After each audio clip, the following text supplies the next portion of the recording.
Ce que vous voyez derrière moi, là, ce sont des représentations des 112 personnes figurant sur le monument aux morts de La Feuillée.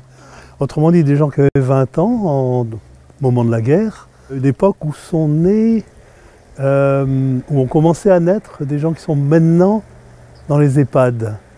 Donc on peut imaginer que tous ces gens-là, ils avaient tous comme langue maternelle le breton. Certains connaissaient un peu de français, parce que l'école était importante à La Feuillée, mais c'était leur langue maternelle. Donc les gens qui sont nés à cette époque-là également.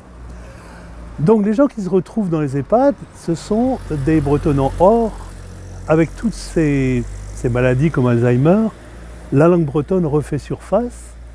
Et maintenant, dans ces établissements, les personnels, beaucoup ne savent pas le breton ou très peu, et ce qui pose des problèmes de communication pour le bien-être des résidents comme des personnels.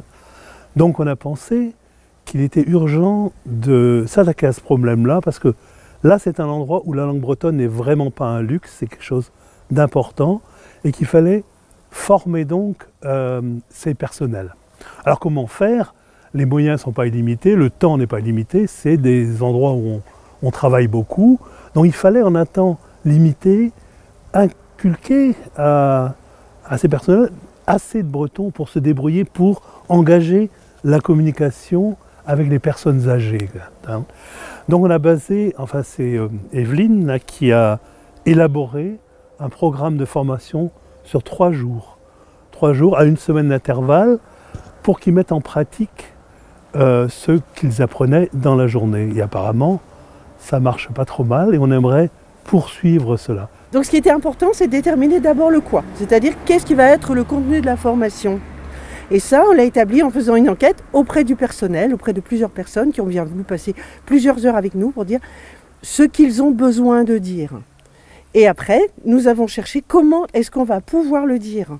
Donc qu'est-ce que les résidents peuvent comprendre et que les apprenants peuvent mettre en pratique. Il était important pour le personnel de pouvoir s'enquérir des sensations physiques et des sentiments des résidents. Ça, c'est très important.